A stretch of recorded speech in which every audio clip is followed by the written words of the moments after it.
After 70, I felt invisible. Until I did these 5 things. Have you ever walked into a room and felt like no one really saw you? Like you were there, but not really there? Maybe you said something in a conversation, but nobody responded. Or maybe someone spoke to you as if you were 5 years old, not a full-grown adult with decades of life experience. If any of that sounds familiar, you're not alone. A lot of people over 70 feel this way. In fact, it's one of the most common things I hear when I talk to older adults. I feel invisible, like I don't matter anymore. And that feeling, it's not just frustrating, it's painful. It wears you down. Over time, it can even chip away at your confidence, your motivation, and your sense of who you are. But here's the thing. Just because society sometimes forgets how valuable you are, doesn't mean you have to forget. You still have a voice, a powerful one. And today we're going to talk about how to get that voice back and use it. Because feeling invisible isn't just about being ignored. It's about losing the power to express who you are, what you believe, and what you want. And the good news? You can reclaim all of that starting now. Let's take a closer look at why so many people over 70 feel overlooked, and more importantly, what you can do about it. One of the first things we need to talk about is how often other people make assumptions once you hit a certain age. They assume you don't understand technology. They assume you don't have ambitions anymore. They assume you're fragile. And maybe the worst assumption, that your opinions don't carry the same weight they used to. You might notice it at the doctor's office, when the nurse starts speaking to your son or daughter instead of to you, or when people start calling you sweetie or hon instead of by your name. It's subtle sometimes, but it adds up. And when it happens enough, it starts to sink in. You start wondering if maybe they're right, but they're not. You're still you. You've lived through more changes in the world than most people can even imagine. You've survived tough times, raised families, built careers, learned lessons, hard ones. You don't lose that value when you turn 70 or 80 or 90. If anything, it makes you more valuable. But to get that recognition back, you have to start from within. And that brings us to the first way to take back your voice. Own your story. So many people stop talking about themselves after a certain age, especially when younger folks don't seem interested. But let me tell you this, your story matters. Whether you were a teacher, a farmer, a nurse, or a full-time parent, what you've lived through is wisdom. And wisdom only becomes invisible when it stops being shared. Start telling your story again. Share it with your grandkids, with your neighbors, with your friends at the senior center. Post it online if you feel up to it, or even write it down just for yourself. The act of telling your story reminds you of everything you've been through and everything you still are. When you own your story, you start showing up differently. Your presence feels stronger. People notice, and from there we move into something that builds on that strength. Speaking up, even when it's uncomfortable. I get it. Sometimes it feels easier to just let things slide. Maybe someone interrupts you and you decide it's not worth saying anything. Or you're at a family gathering and someone makes a decision for you, not with you. But each time you stay quiet when something bothers you, your voice shrinks a little more. It doesn't mean you have to yell or make a scene, but it does mean practicing the power of simply saying, actually, I'd like to say something, or that doesn't work for me, or even just, I haven't finished speaking yet. These are small phrases, but they're mighty. They remind people that you have a say and that your say matters. And yes, it might feel awkward at first, especially if you're not used to asserting yourself. But the more you do it, the easier it becomes. And here's the surprising thing. When you start speaking up, you might find that people actually start listening more. Not because they suddenly became more respectful, but because you started treating your own voice with respect. It's like a muscle. The more you use it, the stronger it gets. And the stronger it gets, the more it commands attention. Now let's talk about something else that can make a big difference. Changing the way you see yourself in the mirror. A lot of people don't realize this, but how you talk to yourself matters just as much as how others talk to you. If you've spent years thinking, I'm old, I'm slow, I'm irrelevant, that message starts to feel like truth, even when it's not. But what if you change the narrative? What if, when you looked in the mirror, you said, I am wise. I am still growing. I still matter. Say it out loud if you can. I know it might feel silly at first, but trust me, words are powerful, and your brain listens to what you say. You've probably spent decades cheering other people on, your children, your spouse, your friends. Isn't it time you started cheering for yourself? There's a quiet kind of strength that comes from being your own champion. And once you start treating yourself with respect, others often start to follow suit. Not because you ask them to, but because they sense it. You carry yourself differently. You speak differently. You show up differently. And when you do that, invisibility doesn't stand a chance. There's something powerful that starts to happen when you begin to see yourself clearly again. When you stop shrinking, stop apologizing, and start showing up. That shift inside you sends ripples outward. And one of the ways to really keep those ripples going is by reconnecting with your purpose. Now, purpose doesn't have to be some grand mission or dramatic change. It can be simple, quiet, deeply personal.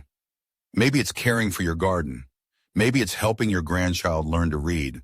Maybe it's volunteering once a week, or even just writing letters to old friends.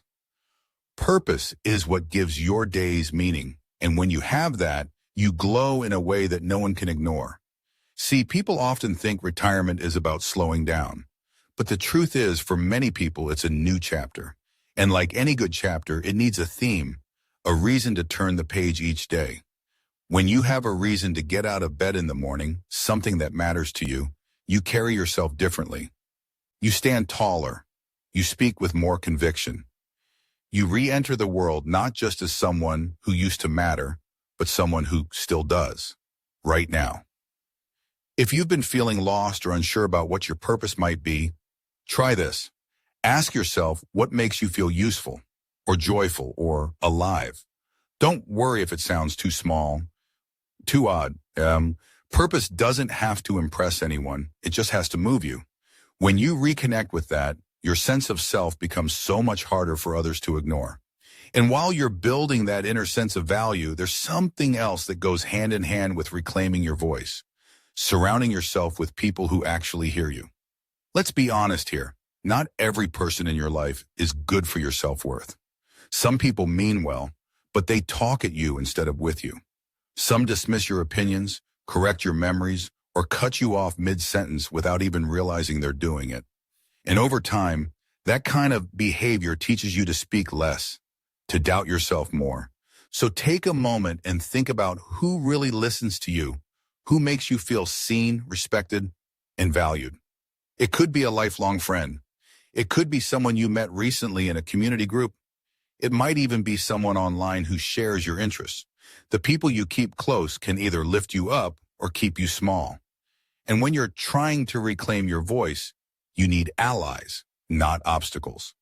This might mean spending a little less time with folks who constantly interrupt or dismiss you, and more time with those who are genuinely curious about your thoughts and stories.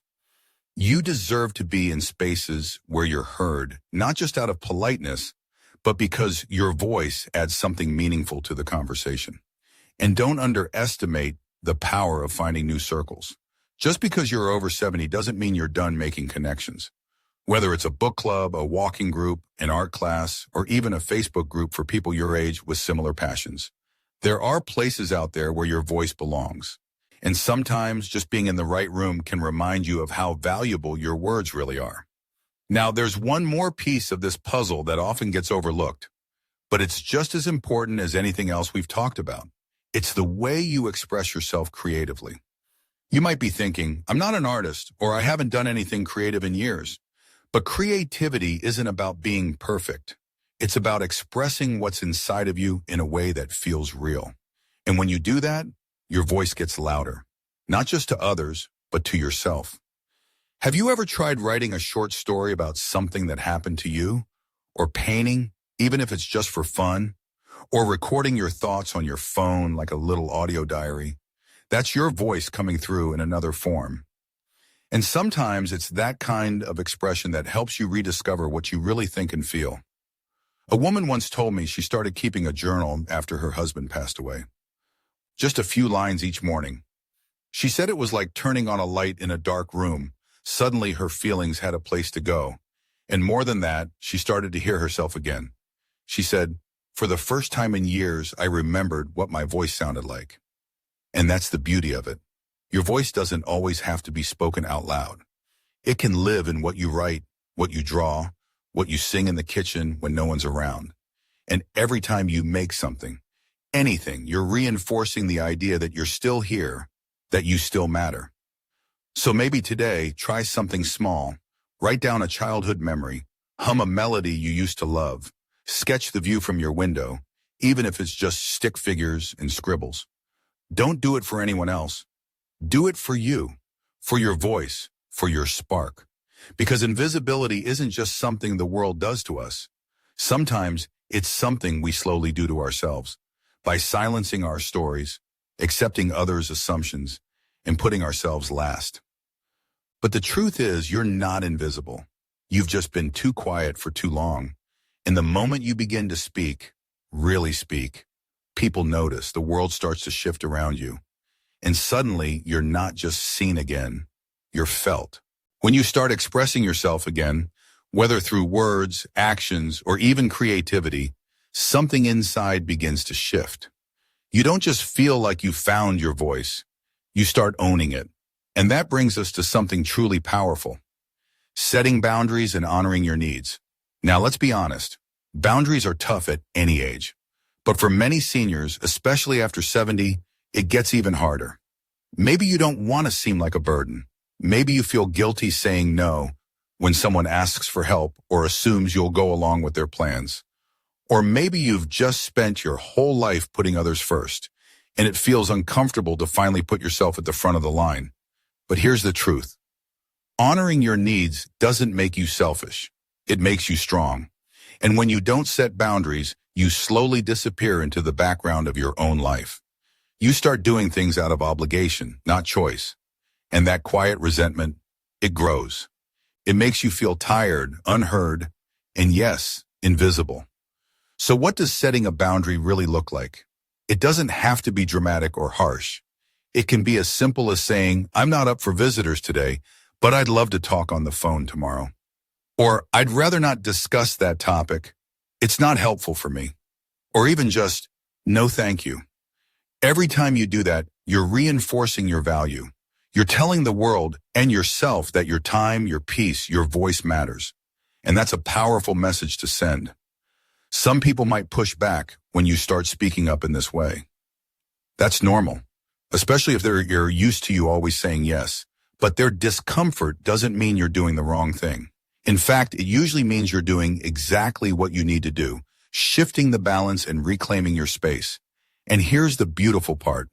Once you start living with that kind of clarity, the people who do respect you, they rise to the surface, they listen more, they engage with you differently, because you're showing them how you expect to be treated.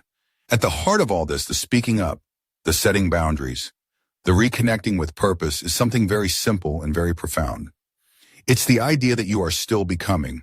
Just because you're older doesn't mean you're finished. We live in a world that treats aging like a slowing down, a fading away. But that's not the truth. Aging is not the end, it's evolution.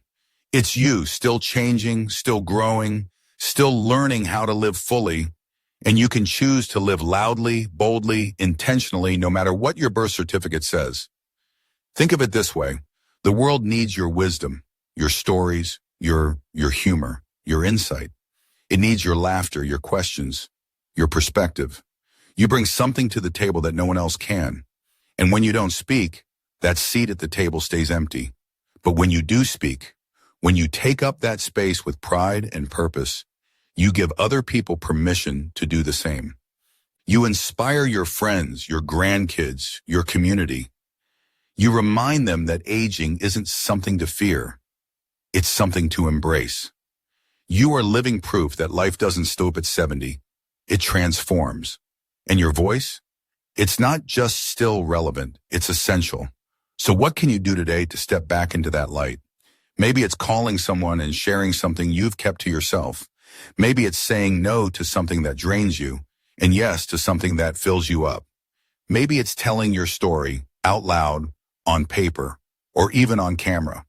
Or maybe it's as simple as looking in the mirror and saying, I still matter.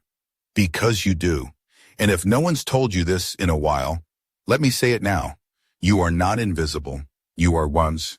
You are powerful. You are still growing. And the world is better because you're still in it. If you've ever felt overlooked, dismissed, or underestimated, it's not too late to shift the story. Your voice is still there. Maybe it's been quieted or doubted or tucked away, but it's never gone.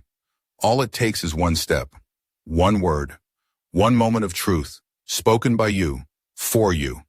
And once you take that step, you'll see just how much strength still lives inside of you, how much you still have to offer, and how good it feels to finally be heard, not just by others, but by yourself. If this message has spoken to you, I hope you'll take a moment to reflect on your own voice. What does it need? Where has it been hiding? And how can you bring it back into the light? And if you're willing, share your thoughts in the comments. Tell us about a time when you felt invisible, or a time when you found your voice again. You never know who you might inspire. And of course, if this video has helped you in any way, give it a thumbs up and consider subscribing for more content that celebrates this incredible stage of life. You've earned your place. You've earned your voice. Now it's time to use it, loud and clear. Here's to living boldly, loving deeply, and never fading into the background again. Here's to you at any age, but especially now. You are seen, you are heard, and you are just getting started.